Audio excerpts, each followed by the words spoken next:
Vamos a presentar transporte de membrana. Somos el equipo número 2 del subgrupo 1 del Salón 411. Este equipo está integrado por Itsuri Acevedo, Liliana Rodríguez, Angélica Martínez, Blanca Mendoza y yo, Blanca Pineda. Para comenzar ahora del transporte de membrana, vamos a dar una introducción acerca de la membrana plasmática.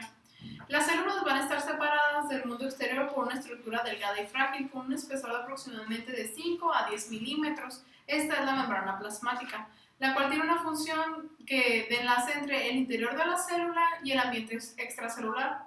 Su estructura va a ser a partir de lípidos, proteínas y carbohidratos. En 1950, mediante las técnicas para preparar y teñir el tejido, la membrana plasmática pudo analizarse con el microscopio eléctrico. Esas micrografías eléctricas iniciales presentaron a la membrana plasmática como una estructura de 3 capas. Consiste en 2 capas externas teñidas de color oscuro y una capa interna más clara. La membrana plasmática tiene como función retener los materiales disueltos de la célula para que no se escapen hacia el ambiente, mientras que por otro lado debe permitir el intercambio necesario de materiales al interior y al exterior de la célula.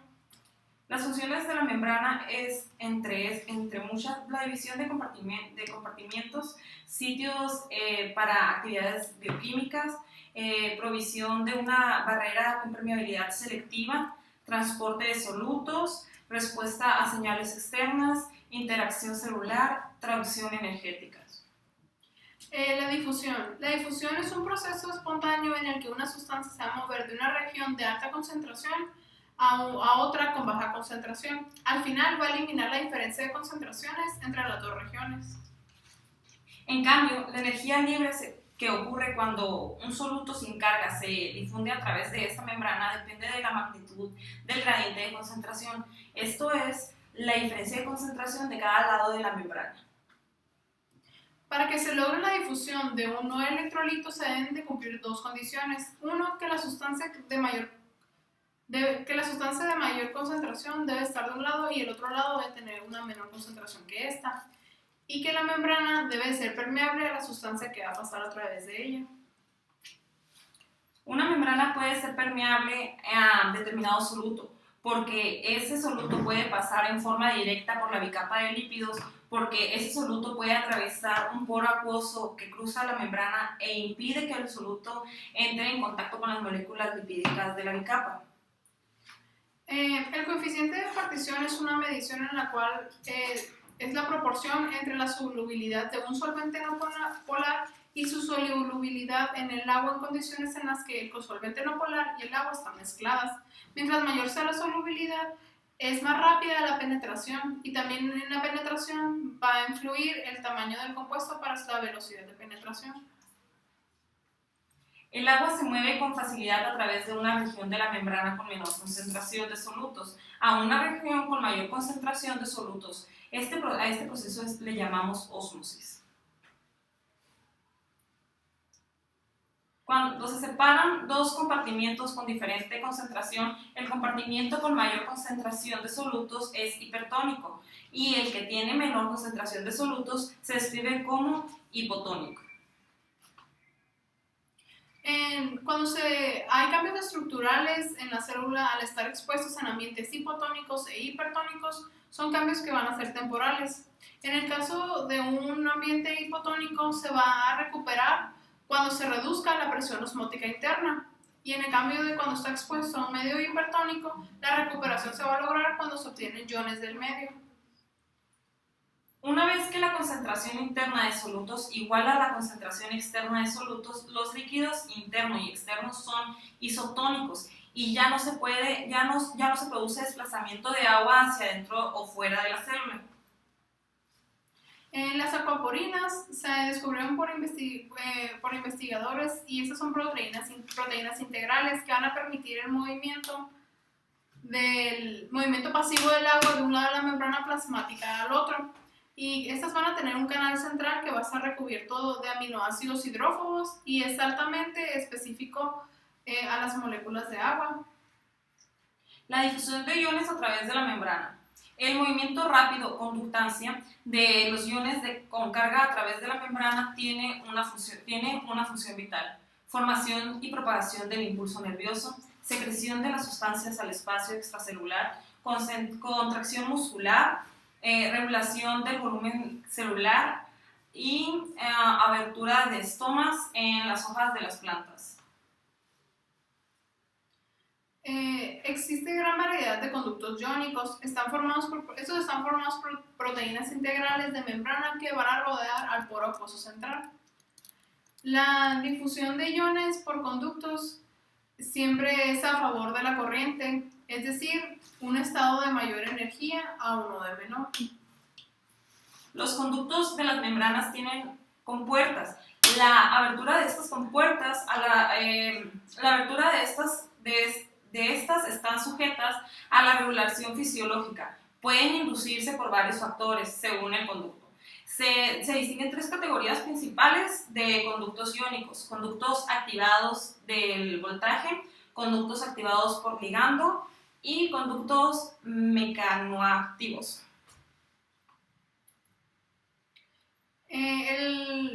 Su estado de conformación, en el caso de los conductos por voltaje, va a ser a partir de la diferencia de la carga iónica de ambos lados de la membrana. Depende del ion de un ligando que casi nunca es soluto que pasa por el conducto. Algunos se abren o cierran después de la unión del ligando con la superficie externa y otros lo hacen después de la unión del ligando con la superficie interna. En el caso de los conductos activados mecánicamente, su estado de conformación depende de las fuerzas mecánicas que se aplican en la membrana, como la presión que está dentro o fuera de esta. La difusión facilitada las sustancias siempre se difunden a través de la membrana de una región de mayor concentración al lado de la región de menor concentración. Pero no siempre se difunden a través de la capa lipídica o por un canal. En la difusión facilitada, algunas sustancias que se difunden se van a unir primero en forma selectiva con una proteína que cruza la membrana. Esta se va a llamar transportador facilitador, el cual va a promover el proceso de la difusión. Estos van a ser específicos para las moléculas que transportan. Operan en forma pasiva, es decir, sin unirse a un sistema que libere energía. Los transportadores facilitadores pueden mediar el movimiento de solutos en ambos sentidos con la misma facilidad. La dirección de flujo neto depende de la concentración relativa de las sustancias en ambos lados de la membrana. A continuación se va a exponer el tema de transporte activo, que va a ser explicado por mis compañeras. A veces hay necesidad de tener una alta concentración de una sustancia en el interior de la célula, a pesar de que afuera hay una pequeña cantidad. Este movimiento no se puede hacer por difusión, ya que la difusión lleva de donde hay mayor concentración a menor concentración. Para este cambio se necesita energía para producir un movimiento excesivo de iones de potasio hacia el interior de la célula y un movimiento excesivo de iones de sodio hacia el exterior de las células. Cuando la membrana hace este transporte, se llama transporte activo. Hay diferentes tipos de transportar una molécula. Está el simportador, que es cuando las dos moléculas van en un mismo sentido, como vemos aquí. Está el antiportador, cuando las moléculas una entra y la otra sale, como vemos aquí en esta imagen. Y el uniportador, que es cuando pues solamente hay una dirección y una sola molécula. El transporte activo se divide en dos: el transporte activo primario y el transporte activo secundario. Este depende de la energía de donde se obtenga. En el transporte activo primario, la energía se obtiene directamente del ATP, y en el transporte activo secundario se obtiene de una energía que ya estaba almacenada, pero que igual se produjo en un transporte activo primario. Un ejemplo de transporte activo primario es la bomba sodio-potasio ATPasa. Este proceso de transporte bombea iones de sodio hacia afuera a través de la membrana celular de todas las células y al mismo tiempo bombea iones de potasio del exterior hacia el interior. Esta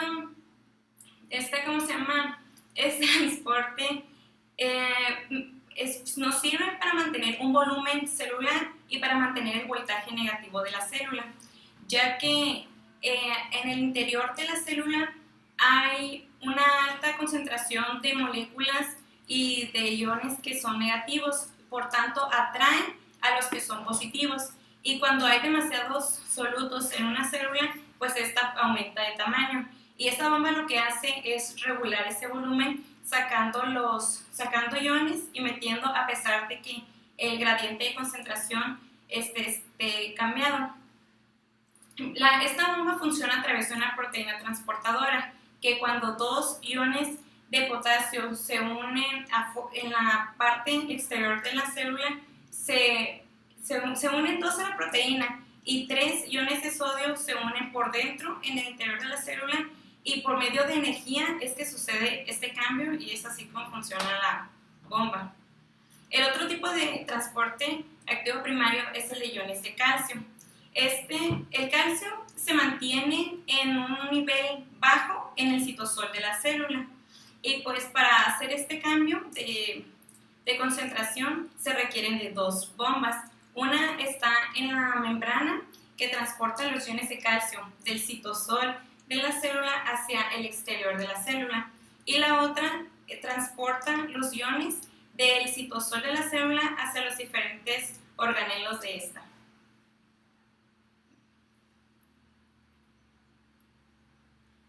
El transporte activo primario de hidrógeno se da principalmente en 2 localizaciones del cuerpo.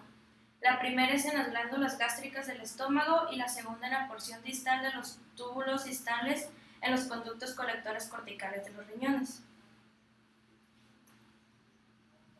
Primeramente en las glándulas gástricas, específicamente en sus células parietales, este transporte es la base para secretar ácido clorhídrico. En el extremo secretor de las células, la concentración del ion de hidrógeno aumenta, y después se libera hacia el estómago junto con iones de cloruro para formar el ácido clorhídrico.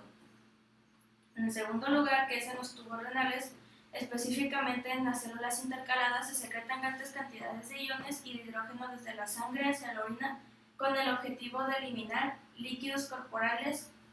los líquidos corporales el exceso de iones de hidrógeno. Ahora vamos con el transporte activo secundario, que se divide en cotransporte y contratransporte. El cotransporte consiste en que cuando los iones de sodio se transportan hacia el exterior de la célula mediante el transporte activo primario, se establece un gran gradiente de concentración de iones de sodio a través de la membrana celular, con una concentración elevada fuera de la célula y una concentración baja en el interior. Este gradiente representa un almacén de energía. En el contratransporte, los iones de sodio intentan difundir hacia el interior de la célula. Sin embargo, esta vez la sustancia que se va a transportar está en el interior de la célula y se debe transportar hacia el exterior. Por tanto, el ion sodio se une a la proteína transportadora en el punto en el que se proyecta hacia la superficie exterior de la membrana, mientras que la sustancia que se va a contratransportar se une a la proyección interior de la proteína transportadora. Una vez que ambos se han unido, se produce un cambio conformacional y la energía se libera y hace que la otra sustancia se mueva hacia el exterior.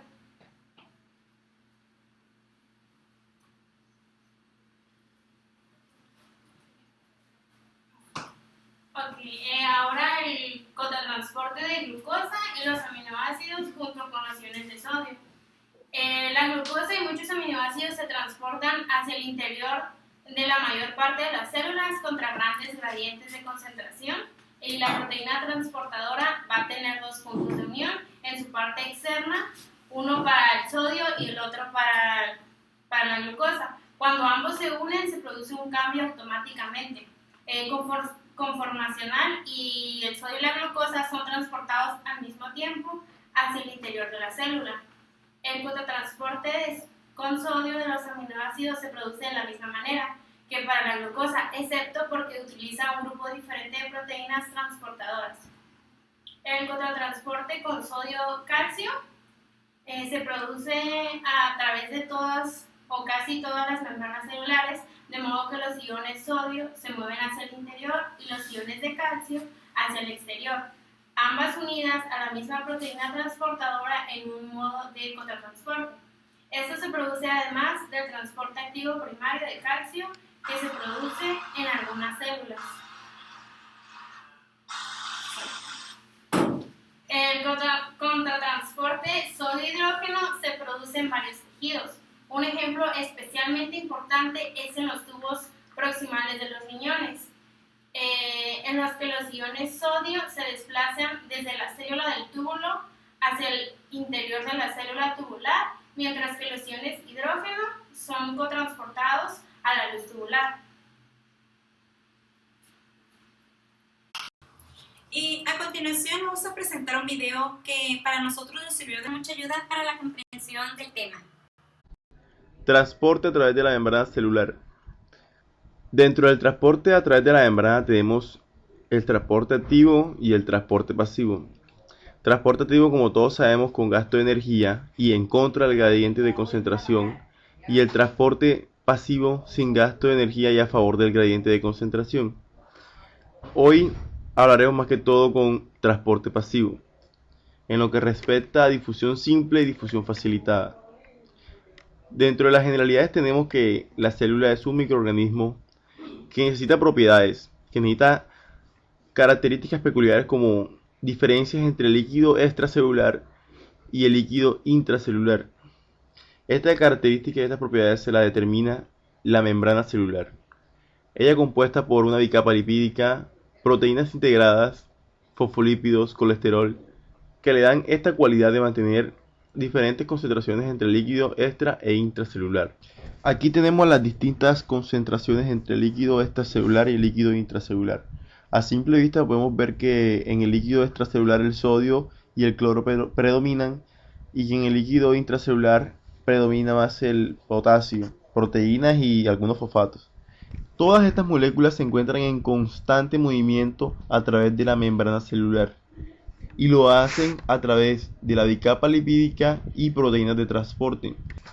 La bicapa lipídica permite el paso de ciertas sustancias liposolubles de bajo peso molecular y que no estén cargadas eléctricamente. También tenemos proteínas de canal. Son una especie de proteínas especializadas en forma de túnel que permiten el paso de moléculas del exterior al interior de la célula de manera muy fácil y menos complicada. Además, hay proteínas transportadoras especializadas. Son proteínas transportadoras con gasto de energía y sin gasto de energía. Ellas lo que hacen es que integran la molécula a su estructura y así permiten el paso al interior de la célula. Es un proceso más complicado, más adelante lo vamos a explicar. A través de la bicapa lipídica pueden difundir distintas moléculas liposolubles de bajo peso molecular y no cargadas eléctricamente. Moléculas como el oxígeno, gracias a sus características de liposolubilidad, pueden difundir a través de la capa lipídica que es hidrofóbica en su interior. A través de los canales proteicos también difunden moléculas de mayor peso que también pueden estar cargadas eléctricamente, y todas aquellas que son insolubles en los lípidos, como la urea. Estos dos mecanismos hacen parte de la difusión simple. Es un mecanismo sencillo que no va en contra de ningún gradiente de concentración, al igual que la difusión facilitada. Vemos que no utiliza gasto de energía, además de ser una proteína transportadora específica, no utiliza gasto de energía, por eso está dentro de la difusión facilitada. Estos hacen parte del transporte pasivo. Dentro del transporte activo tenemos estas dos proteínas que utilizan gasto de energía y que van en contra de un gradiente de concentración. Ahora vamos a tomar cada uno de los distintos mecanismos de transporte y lo vamos a detallar. La difusión simple, sin interacción con proteína transmembrana. Esta es el que se lleva a cabo solo a través de la bicapa lipídica, como ya expliqué ahorita. Moléculas con propiedades de liposolubilidad, moléculas pequeñas y no cargadas, son las únicas que pueden difundir a través de la bicapa lipídica. Moléculas grandes y polares con iones, la glucosa y los aminoácidos, no difunden esta bicapa lipídica. Ellos van por los otros mecanismos que ya hablamos. La velocidad de difusión es directamente proporcional a la liposolubilidad del elemento. Obvio, entre más liposoluble es el elemento, más rápido difunde a través de la bicapa lipídica. Hablemos ahora de la otra variante de la difusión simple, que es la asociada a proteínas de canal, proteínas que poseen un canal acuoso por el cual las moléculas pasan. Pero estas proteínas de canales, estos poros, no todo el tiempo están abiertos. Ellos poseen compuertas para regular así el paso de sustancias. Para poder ser activados, requieren una activación química o una activación por voltaje, por cargas eléctricas. Un ejemplo aquí, en la activación por voltaje.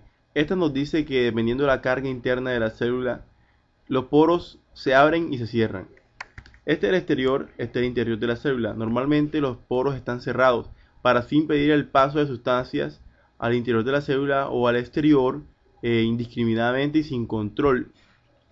En una célula nerviosa o muscular o cualquier otra célula, el interior de la célula está cargado negativamente. Esta carga intensa negativa es la que impide la apertura del canal y el exterior cargado positivamente.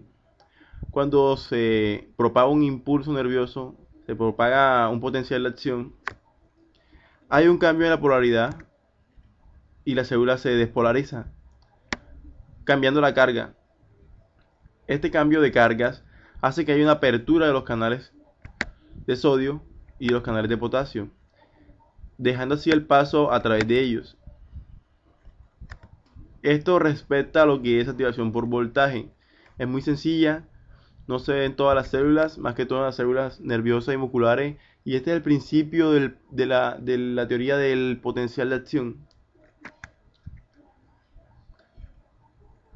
En la activación química hace falta la llegada de un ligando o de un compuesto químico al exterior de la célula, se pega a un sitio activo de la proteína y así lo abre.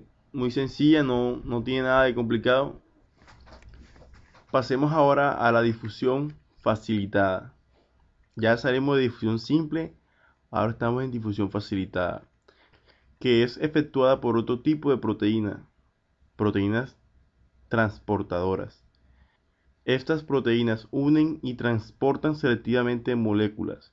Como pueden ver, a pesar de ser una difusión de transporte pasivo, posee una serie de proteínas especializadas, una proteína que posee un receptor. La molécula que se quiere transportar llega ahí al sitio del receptor, interactúa con él y esto permite la apertura de la proteína. Esto no es un canal proteico, es el intersticio de una proteína, a través de la proteína que cambia su estructura conformacional para interiorizar la molécula. Su nombre lo dice, difusión facilitada. Es una difusión facilitada por una proteína transportadora. Eso es todo de transporte pasivo. Aquí hay algo de transporte activo, es muy fácil. Es el transporte de moléculas e iones con gasto de energía. O sea, la molécula que se quiere transportar posee una fuerza externa que no la deja salir porque va en contra de la corriente. Entonces es necesario utilizar proteínas transportadoras especializadas. Entonces, en conclusión, tenemos el transporte activo y el transporte pasivo. Dentro del transporte pasivo, vemos que está dado por la difusión simple y la difusión facilitada. La difusión simple mediada por la bicapa lipídica y por los canales proteicos. La difusión facilitada, dada por una proteína transportadora que facilita la difusión y sin gasto de energía. En cambio, en el transporte activo tenemos proteínas transportadoras, pero con gasto de energía. Como equipo concluimos que el proceso de transporte de membrana es de gran importancia para las células del cuerpo humano, ya que ayuda a su mantenimiento y regulación de las sustancias que entran y salen. Estos procesos están regulados por diferentes métodos, los cuales son difusión facilitada y simple, transporte activo, primario y secundario. Este es básico en funciones primordiales del organismo como formación y propagación del impulso nervioso, secreción de sustancias al espacio extracelular y contracción muscular. Por nuestra parte es todo, esperamos que haya sido de su agrado. Gracias.